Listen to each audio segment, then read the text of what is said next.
ولا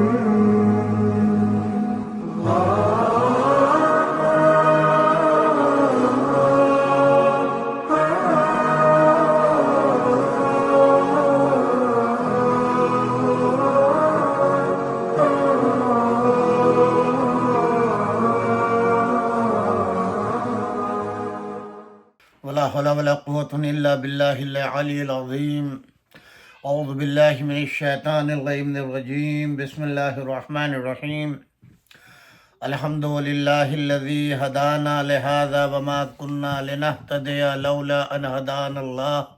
لقد جاءت رسل ربنا بالحق والصلاة والسلام على رسول الثقلين محبوب رب المغربين والمشرقين جد الحسن والحسين ابی القاسم محمد. اللہم صل علی محمد وآل محمد والطیبین الطاہرین المعصومین ولعنۃ اللہ علی اعدائہم اجمعین. اما بعد فقد قال رسول اللہ صلی اللہ علیہ وآلہ وسلم من مات ولم یعرف امام زمانہ فقد مات میتۃ جاہلیہ. سامعین کرام، السلام علیکم جمیعاً ورحمۃ اللہ وبرکاتہ. آج ماشاءاللہ 16 ماہ رمضان المبارک ہو چکی ہے. گویا ہم نصف ماہ مبارک بخیر و عافیت گزار چکے ہیں. نصف ماہ کے روزے مکمل ہو چکے ہیں. اب بقیہ نصف کا آج پہلا دن ہے، یعنی 16 ماہ رمضان المبارک ہے. اور ہم کل جو موضوع تھوڑا سا تشنا رہ گیا تھا امام حسن مجتبیٰ علیہ السلام سے متعلق، ہم چاہیں گے آج اس کو کسی حد تک پورا کرنے کی کوشش کریں اس مختصر سے وقت میں. میں نے اسی سلسلے میں آج حضور اکرم صلی اللہ علیہ وآلہ وسلم کی ایک حدیث کو عنوان سخن قرار دیا ہے، جس میں آپ فرماتے ہیں جو شخص مر جائے اور امام زمانہ کو نہ پہچانتا ہو پس یہ تحقیق وہ دین جاہلیت پر مرا ہے.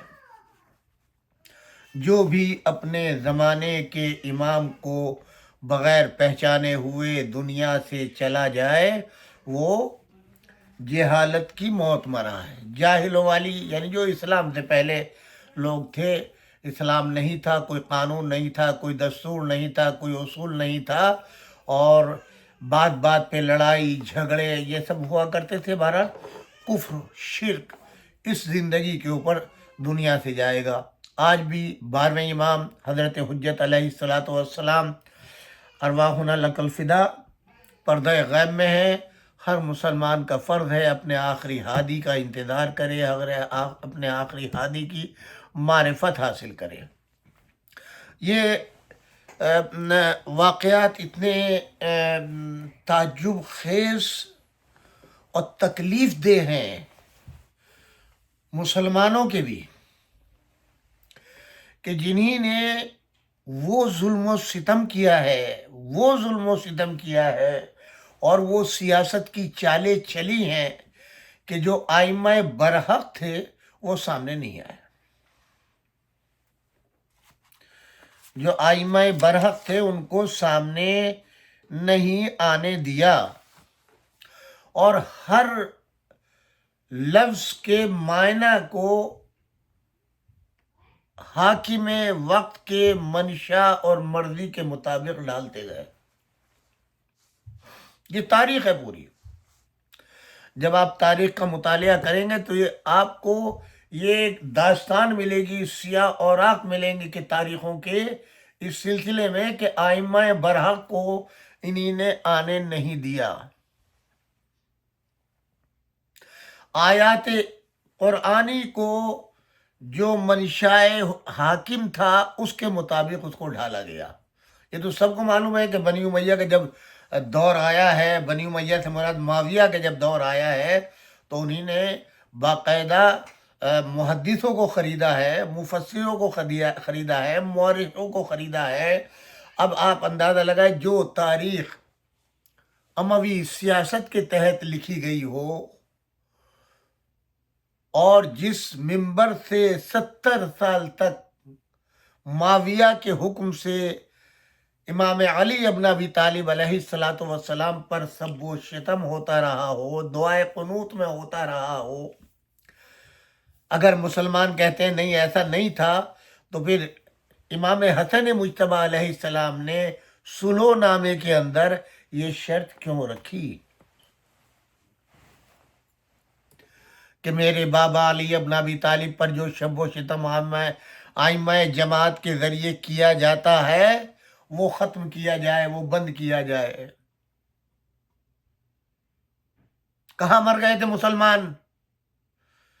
اہل مدینہ. بھائی مسلمانوں چوتھے خلیفہ تو امام علی تھے، چلو امام نہیں مانتے، نائب رسول نہیں مانتے، مگر تمہارے خود کے بنائے ہوئے چوتھے خلیفہ تو تھے. تو تمہاری غیرت کہاں ختم ہو گئی تھی، حمیت کہاں ختم ہو گئی تھی اس وقت اہل ایمان کی؟ ایک سے ایک بڑا صحابی کا بیٹا موجود تھا اور ان کا ایک اثر موجود تھا.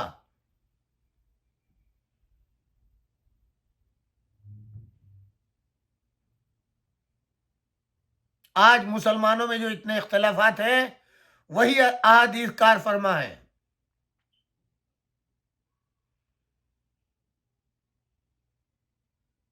مدینے کے اندر جب ان کے گورنر آ کر کے گورنر ہاؤس میں بیٹھ گئے، چلیے شام تو بہت دور تھا، وہاں نہیں جا سکتے تھے، مگر مدینے کے اندر کیا ہو رہا تھا؟ کیا آپ ان حقائق سے پردہ ڈال کے رکھیں گے کہ اہل بیت اطہار علیہم السلام کو باقاعدہ دھمکی دی جاتی تھی؟ معاویہ ملعون خدا اس پر، اس کے باپ پہ لعنت کرے، اس نے مدینے کے سفر میں آ کے کیا امام حسن علیہ السلام کو دھمکی نہیں دی؟ کیا امام حسین علیہ السلام کو دھمکی نہیں دی؟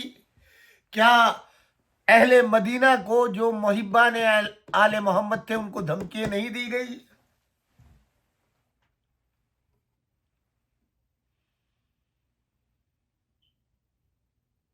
کیا جناب ابو ذر غفاری کو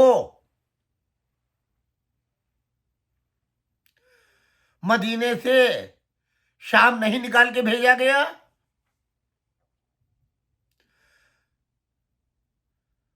اور 1 سال کے بعد کم و بیش جب وہ واپس تشریف لائے مدینے، تو پھر حاکم وقت نے ان کو ربضہ بھجوایا اور یہ بھی حکم دیا کہ کوئی شخص بھی جو ہے وہ الوداع کہنے کے لیے ابو ذر غفاری کو نہیں آئے گا. عالم تنہائی میں جس کی وفات ہوئی، کون تھا حاکم؟ کون تھا خلیفہ وقت؟ آپ بتائیں. آپ کے محبوب تیسرے خلیفہ حضرت عثمان تھے کہ نہیں تھے؟ وہ ابو ذر جس کے لیے رسول اللہ صلی اللہ علیہ وآلہ وسلم فرماتے ہوں اس سورج نے روشنی زمین پر نہیں ڈالی مگر یہ کہ ابو ذر سے زیادہ کوئی سچا ہو.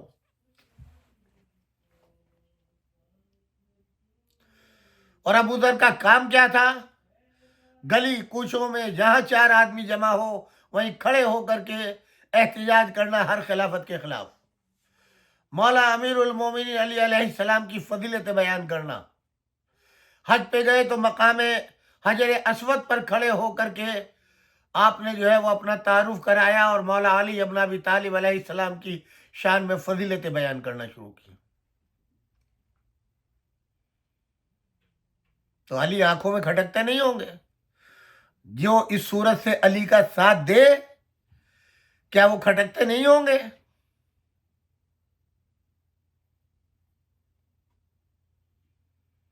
جناب عبداللہ ابن مسعود کی پسلیاں کیوں توڑی؟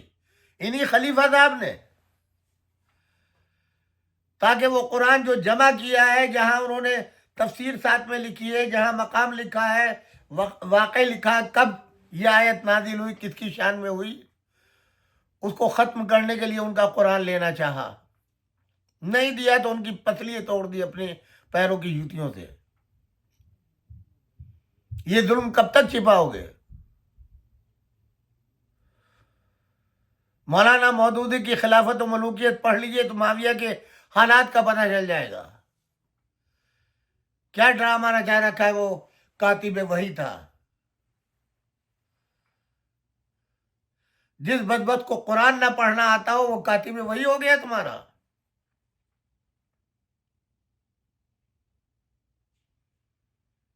جس نے سازش یہ رچ کے امام علی علیہ الصلوۃ والسلام کو جو ہے وہ قتل کرایا اسی ماہ رمضان میں، پرسوں جمعے کے دن جو ہے شب ضربت ہوگی، اور 21 رمضان کو شہادت پائی۔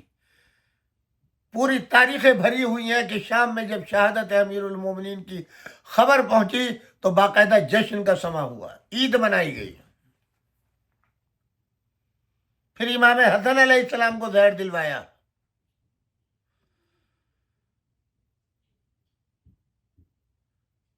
اور یہی امام حسن علیہ السلام جب درجہ شہادت پر مدینہ منورہ میں فائز ہوئے، اور آپ کی وصیت تھی کہ مجھے نانا کے برابر میں دفن کیا جائے، تو کون مانے ہوا؟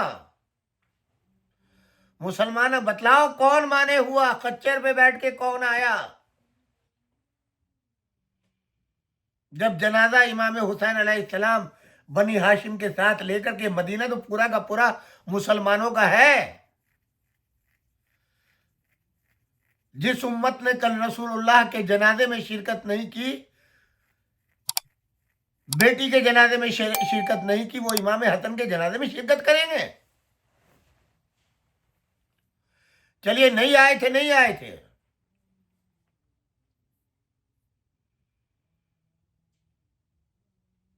مرنے کے بعد تو دشمنیاں ختم ہو جاتی ہیں، جنازے سے کیا دشمنی؟ مگر معاویہ کے کارندوں نے یعنی مروان کے حکم سے باقاعدہ جنازے پہ تیر برسائے گئے، اور جنازے کو روکنے کے لیے ام المومنین کا لقب جن کا ہے، جن کا شرف ام المومنین ہونے کا ہے، جناب عائشہ، ان کو لایا گیا۔ وہ خچر پر بیٹھ کر کے آئیں کہ میں اجازت نہیں دوں گی امام حسن کے جنازے کو دفن کرنے کے لیے۔ یہ ان کے نفرت کا عالم تھا۔ تب جناب محمد حنفیہ نے لگام پکڑ لی خچر کی، اور ایک مرتبہ ام المومنین سے یہ مخاطب ہوئے، کہا تمہیں شرم نہیں آتی؟ کبھی تم میرے بابا کے مقابلے پر ناکے پہ بیٹھ کے آتی ہو، کب میرے آقا میرے بھائی کے جنازے کو روکنے کے لیے تم جو ہے وہ خچر پہ بیٹھ کے آتی ہو؟ امام حسین علیہ السلام نے خچر کی لگام کو چھڑوایا اور جناب محمد حنفیہ کو لے کے واپس آ گئے۔ تیروں کی برسات ہوئی جنازے پر امام حسن علیہ السلام کے مدینہ منورہ میں، یہ امت کو بتایا جائے، جہاں سب کے سب اصحاب رسول اللہ صلی اللہ علیہ وآلہ وسلم کی اولادیں بھی تھی اور اکثر اصحاب زندہ بھی تھے۔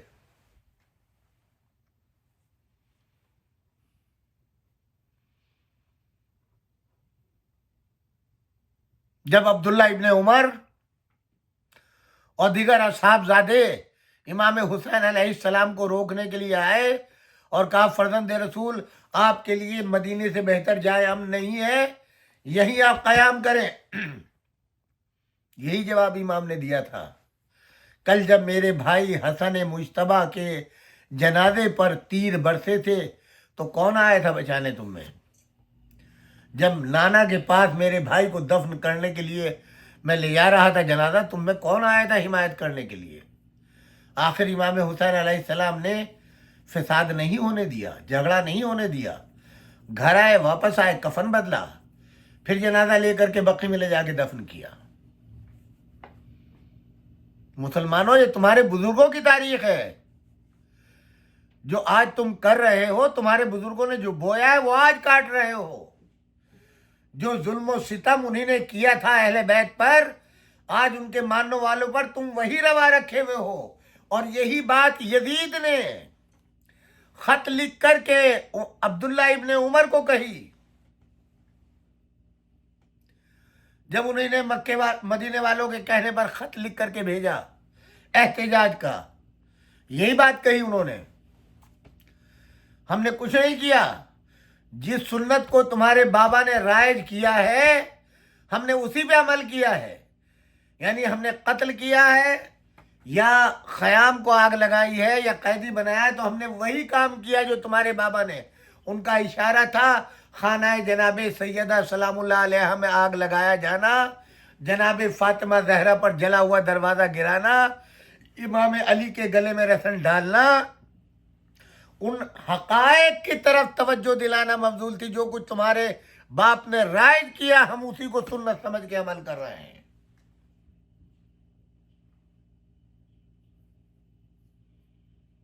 میں اس لیے دعوت دے رہا ہوں، پہچانو حقیقت میں حق کے امام کون تھے. اسی لیے ہمارے ہاں امامت کا مسئلہ جو ہے وہ فروع دین میں نہیں ہے، اصول دین میں ہے. اگر اصول دین بگڑ گئے تو دین ختم ہو گیا.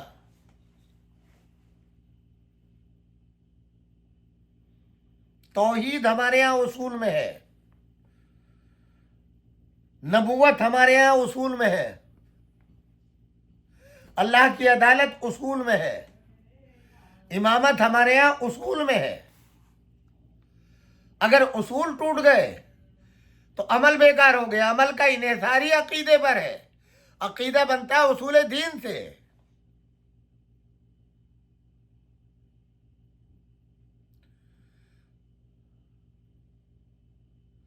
یہاں ایک بڑی اس موقع کے اوپر بڑی بہترین چیز ذہن میں آ گئی.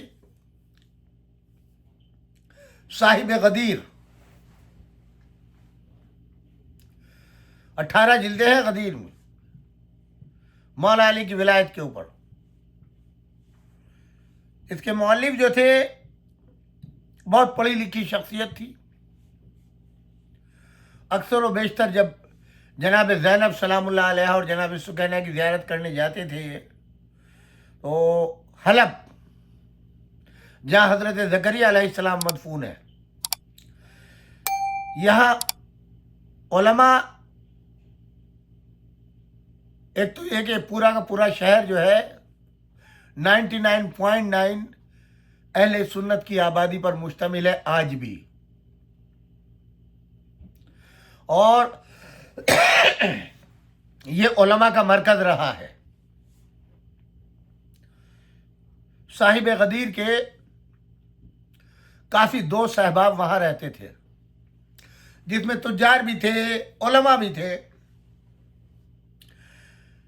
آخر ایام میں انہوں نے سفر کیا اور حلب گئے، اور انہوں نے یہ اپنے میزبان سے خواہش کی کہ میں کسی کی دعوت اس موقع پر قبول نہیں کروں گا، کیونکہ جب آپ جاتے تھے تو علماء وہاں کی جمع ہوتے تھے اور علمی مباحثہ ہوتا تھا اور بڑا اچھا. اور جب مناظرہ ہوتا تھوڑا بہت تلخی بھی ہوتی ہے. تو انہوں نے یہ شرط رکھی کوئی دعوت نہیں ہوگی، کیونکہ دعوت میں پھر اس کے بعد میں سوال جواب یہ سب. تو جب لوگوں کو پتہ چلا، میزبان نے تو قبول کر لیا اس بات کو، مگر لوگوں کو جب پتہ چلا وہ بڑے پریشان ہوئے کہ کیسے آقا کے علم سے فائدہ اٹھایا جائے. لہذا انہوں نے یہ کہا کہ صاحب ٹھیک ہے، کوئی کسی طرح کا مکالمہ نہیں ہوگا، کوئی گفتگو نہیں ہوگی، اگر چاہتے ہیں زیارت ہو جائے. لہذا ایک دعوت کا اہتمام کیا گیا، اس میں تمام علماء فضلاء جمع ہوئے. ایک سے ایک جید عالم تھا اس زمانے میں. آپ بھی تشریف فرما ہوئے. جب کھانا کھا چکے بیٹھے تو اب ظاہر ہے کہ ایک سلسلہ گفتگو کرنا چاہتے تھے، تو لوگوں نے خواہش کی کہ حضور آپ نے فرمایا ہے کوئی گفتگو، کوئی مناظرے والی بات، کوئی دل شکنے والی بات نہیں ہوگی، مگر تبرکاً ہم یہ چاہتے ہیں کہ حضور اکرم صلی اللہ علیہ وآلہ وسلم کی ایک حدیث ضرور سنائی جائے. ٹھیک، ہر ایک نے اپنے اپنے لحاظ سے حدیث سنائی. آقا کے برابر سے مسئلہ شروع ہوا، ایک ایک نے ایک ایک حدیث سنائی. اب آقا کا نمبر آ گیا، حضور آپ بھی کوئی حدیث سنائیں.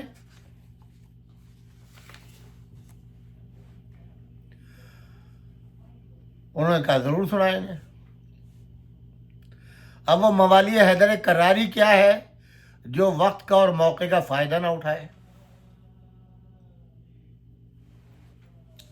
آپ نے ایک سوال کر ڈالا. آپ نے فرمایا کہ حضور اکرم صلی اللہ علیہ وآلہ وسلم، یہ جو میں نے حدیث پیش کی ہے، ومن مات لم یعرف امام زماننا مات ماتۃ جاہلیہ، حضور کی حدیث ہے، بالکل صحیح ہے۔ بغیر معرفت امام کے اگر کوئی شخص مر جائے تو وہ جہالت کی موت مرتا ہے۔ سنا دیا، سب لوگ خاموش ہیں۔ کب ایک سوال ہے آپ سے، کیا فرمائے رسول زادی یعنی جناب فاطمۃ الزہرا سلام اللہ علیہا کے بارے میں کیا خیال ہے؟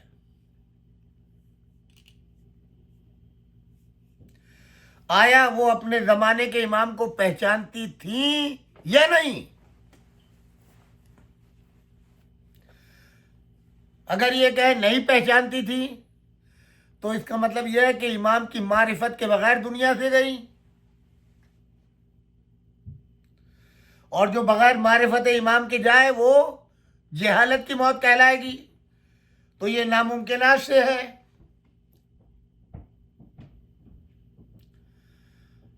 اور جب یہ ناممکنات سے ہے تو اس کے معنی ہے کہ معرفت امام رکھتی تھی، اور جب معرفت امام رکھتی تھی تو وہ امام کون تھا جس کی امامت کا کلمہ سید کونین پڑھتی تھی؟ سب کے سب لاجواب۔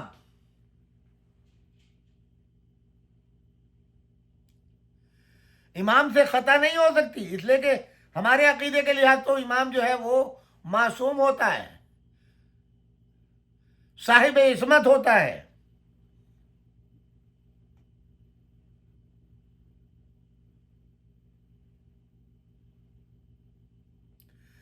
یہاں پر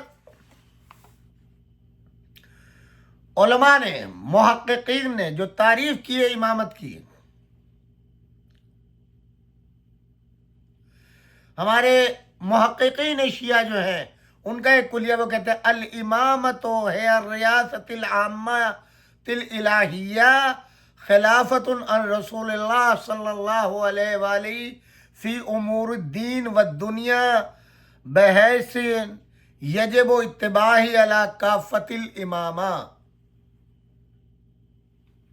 کافت الامہ، معذرت، امامت تمام خلق پر ریاست عمومیہ الہیہ ہے، اور امور دین و دنیا میں رسول اللہ کی خلافت ہے، اور تمام لوگوں پر اس کی متابعت کرنا واجب ہے۔ اسی لیے فرقہ ناجیہ شیعہ نے اسے اصول دین میں قرار دیا ہے۔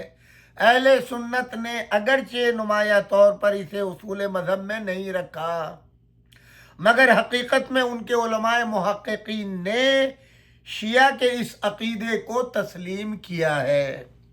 چنانچہ ان کے مشہور مفسر قاضی بیضاوی نے منہاج الاصول میں اخبار کی بحث کے ضمن میں اس اصول کو نہایت صراحت کے ساتھ ان الفاظ میں تسلیم کیا ہے ان الامامت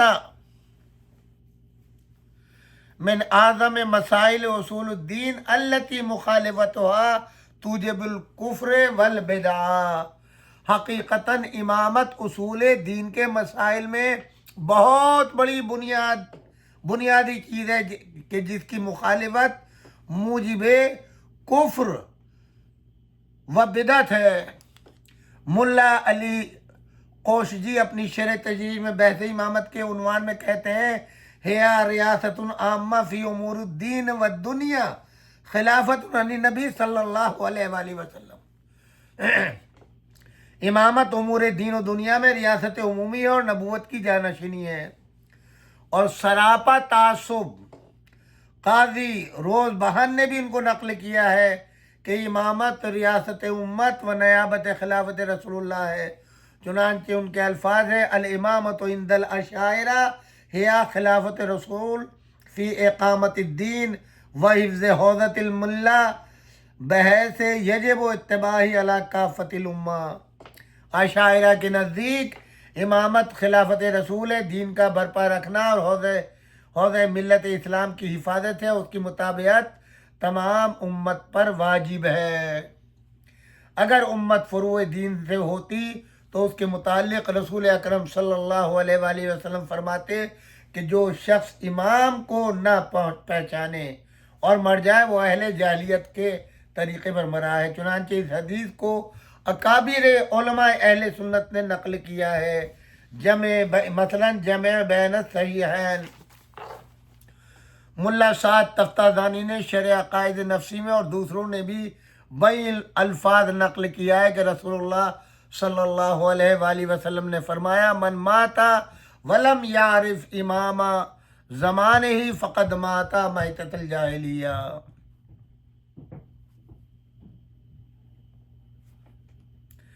اس لحاظ سے امامت کے معنی میں بہت فرق ہے۔ اہل سنت اپنے علماء کو امام کہتے ہیں، مثلا امام اعظم ابو حنیفہ، امام مالک، امام شافعی، امام حنبل، امام فخر الدین رازی، امام سولبی، امام غزالی وغیرہ۔ یہ اس عظیم مرتبت اصطلاح کے لحاظ سے امام نہیں ہے، بلکہ امام لغوی اعتبار سے امام ہے، جو مختلف علوم و فنون میں عوام کی رہنمائی کر رہے ہیں۔ اس طرح لغت کے اعتبار سے ہمارے یہاں بھی امام جمعہ و جماعت ہوتے ہیں، اس لغوی معنی میں بہت وسعت ہے، ایسے امام ایک ہی زمانوں میں ہزاروں ہو سکتے ہیں، لیکن وہ امامت خاصہ کہ جسے اصطلاحی طور پر بیان کیا گیا ہے، جس میں ریاست عامہ مسلمین کی ذمہ داری ہے، تو اس عہدے پر فائز امام تو ہر زمانے میں صرف ایک ہی ہو سکتا ہے، اور ضروری ہے کہ وہ امام تمام صفات حمیدہ و اخلاق پسندیدہ کا مجموعہ ہو، تمام نوع انسان میں علم میں افضل بھی ہو، اتقا ورا بھی ہو، اشجع بھی ہو، اشرف بھی ہو، صاحب مقام عصمت بھی ہو، اور یہ زمین اس کے وجود سے تا روز قیامت خالی نہ رہے۔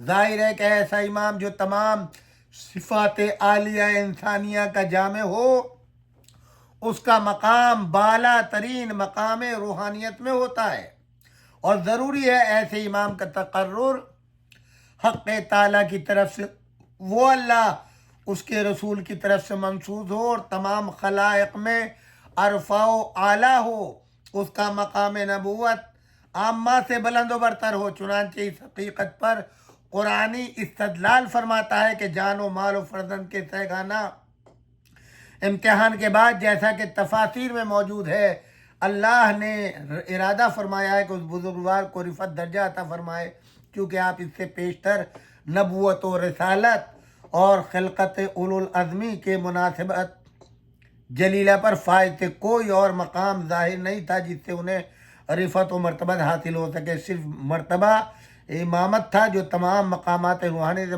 فوق بالا و برتر تھا۔ اس لیے سورہ بقرہ کی آیت نمبر 118 میں اپنے حبیب محمد مصطفیٰ صلی اللہ علیہ وآلہ وسلم کو خبر دیتا ہے، قال اللہ تعالی وَإِذِ ابْتَلَىٰ إِبْرَاهِيمَ رَبُّهُ بِكَلِمَاتٍ فَأَتَمَّهُنَّ قَالَ إِنِّي جَاعِلُكَ لِلنَّاسِ إِمَامًا قَالَ وَمِن ذُرِّيَّتِي قَالَ لَا يَنَالُ عَهْدِ الظَّالِمِينَ۔ اے حبیب، اس وقت یاد کرو جب اللہ تعالیٰ نے حضرت ابراہیم علیہ السلام کو امتحان میں مبتلا فرمایا اور تمام امتحانی امور کو کما حق بجا لانے، تو اللہ تعالیٰ نے فرمایا میں نے تجھے لوگوں کا امام و پیشوا قرار دیا۔ حضرت ابراہیم علیہ السلام نے عرض کیا یہ امامت میری اولاد کو بھی عطا فرما، تو ارشاد ہوا میرا یہ عہدہ امامت ظالموں کو نہیں پہنچے گا۔ اس آیت سے امامت کا رفعت مقام ظاہر ہے، اس مرتبے کے اثرات فوائد نمایاں ہیں۔ صاف ظاہر ہے کہ مقام عظمت و امامت و رتبہ اور درجے میں مقام نبوت سے بلند تر ہے، کیونکہ حضرت ابراہیم علیہ السلام نبوت اور رسالت کے بعد خلعت امامت سے سرفراز ہوئے، اور یہ صبر کی دلیل ہے کہ مقام امامت مرتبہ نبوت سے بالا تر۔ البتہ یہاں پر یہ اعتراض ہو سکتا ہے حضرت علی علیہ السلام امام ہے، تو پھر کیا ان کا مرتبہ حضرت ختمی مرتبہ محمد مصطفیٰ صلی اللہ علیہ وآلہ وسلم سے بڑھ جاتا؟ اگر ایسا ہے تو پھر یہ شیعہ اتنا مطلب عقیدے کے خلاف ہے۔ جناب امیر کو رسول اللہ سے افضل سمجھنا غالیوں کا عقیدہ ہے، جو شیعہ اثنا شریعہ کے نزدیک مردود ہے۔ اس ایراد کا جواب ہے نبوت خاصہ اور نبوت عامہ کے درمیان بہت فرق ہے۔ امامت کا مقام نبوت عامہ سے بالاتر اور نبوت خاصہ یعنی اولو العزم پیغمبر صاحبان شریعت پیغمبر ہے۔ یہاں نیابت حضرت ختم سے ہے۔ ہمارے اس جواب پر کہتے ہیں کہنے والا کہہ سکتا ہے قرآن حکیم نے مرتبت نبوت میں فرق روا نہیں رکھا، چنانچہ ارشاد لا نفرق بین احد من رسلہ۔ بہرحال اب یہ چونکہ موضوع دوسری طرف نہ چلا ہے، اس بحث کو میں یہیں روکتے ہوئے مختصر یہ ہے، امام حسن علیہ السلام کو بچپن میں یہ واقعہ تو سب کے سب ہکا بکا رہ گئے، اور سب نے اقرار کیا کہ جناب فاطمۃ الزہرا سلام اللہ علیہا جو صاحب عصمت خود تھیں، رسول دادی تھیں، رسالت کا ٹکڑا تھیں، رسول کی پارہ جگر تھیں، وہ معرفت رکھتی تھی امامت کی، اور وہ امام علی ابن ابی طالب کو امام مانتی تھی، امام علی کے مقابل کسی دوسرے کو امامت کا درجہ دے ہی نہیں سکتی تھی۔ یہ تمام علماء نے اقرار کیا۔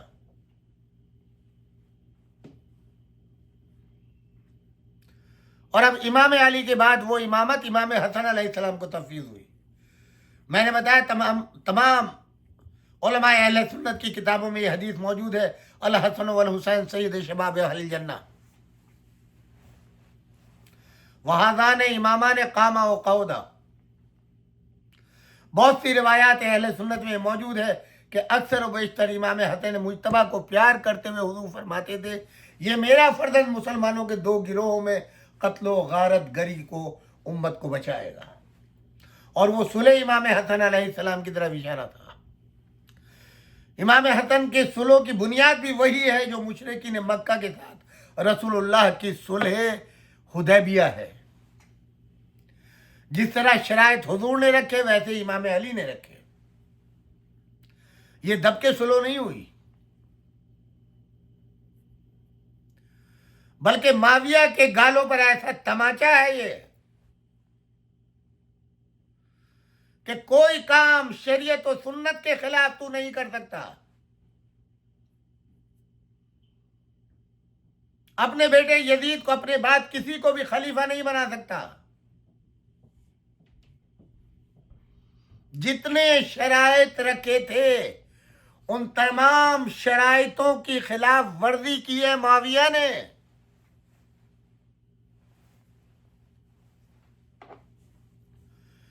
اور چونکہ اس کی دلی خواہش تھی اور اس کے ارد گرد لوگ جو دنیا دار ذاتی مفاد کی خاطر جمع تھے، جہاں مال کے مقابل لوگوں کے ایمان خریدے گئے، لوگوں کو تیار کیا گیا امام علی کے خلاف، امام حسن کے خلاف، پورے بلاد اسلامی میں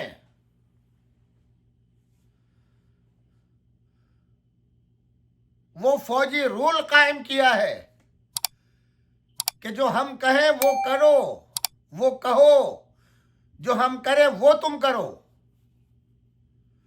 علماء کیا، فضلاء کیا، محدث کیا، مساجد کیا، ہر مقام کے اوپر ان کی سیرت کا ڈنکا بج رہا تھا، مال کے مقابل مال لے جاؤ۔ تو جہاں 70,000 ممبروں سے ائمہ جماعت، یہاں تک کہ اگر کوئی نماز میں بھول جاتا تھا خطبے میں تو دوبارہ لوگ یاد دلاتے تھے کہ آج آپ نے امام علی علیہ السلام کو لعن و طعن معاذ اللہ نہیں کی۔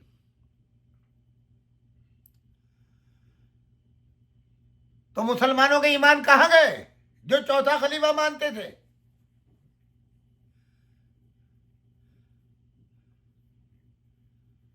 بتائیں۔ اور کو صرف ایک ہی وہ تھا کہ میری چل نہیں سکتی جب تک علی زندہ ہے،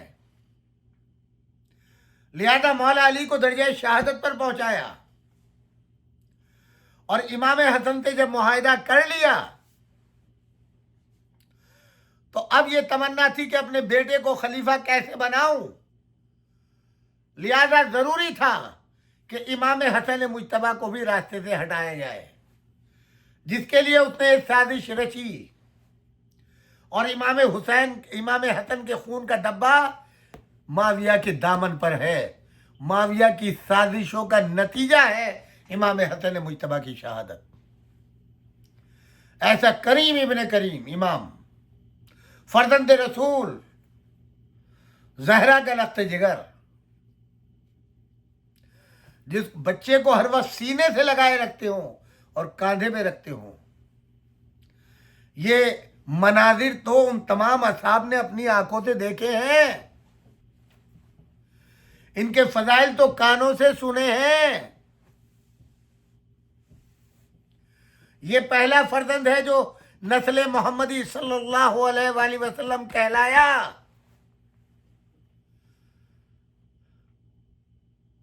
ان کے مقابل جن کا نہ نسب ہے، نہ حسب ہے، نہ شجرہ ہے، مجہول النسب، جن کے باپ تک کا پتہ نہیں ہے صحیح، ان کو مقابل لاتے ہو. ان بے دینوں کو جو ظاہر میں کلمہ بھی پڑھتے تھے، نمازیں بھی پڑھتے تھے، مگر دل جو ہے کفر و بدعت سے بھرا ہوا تھا. انشاءاللہ بقیہ کل سے اسی موضوع کو اور دیگر موضوعات جو ہیں وہ کنٹینیو رکھیں. دامن وقت میں آج گنجائش نہیں ہے.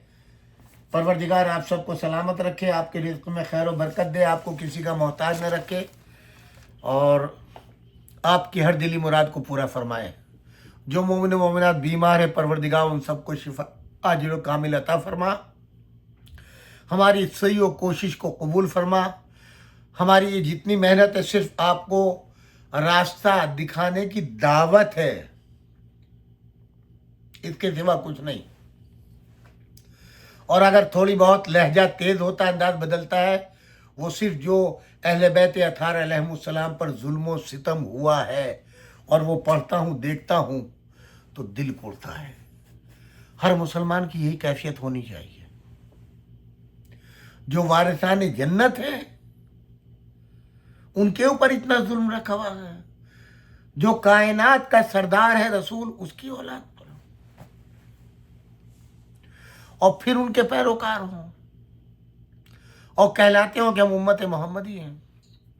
بہرحال آج کا پروگرام ہمارے دوست عزیز بھائی جناب ڈاکٹر عامر رضوی انہیں نے اسپانسر کیا ہے. پروردگار ان کے رزق میں خیر و برکت دے، ان کے فرزند کو صحت و سلامتی طول حیات دے، دولت علم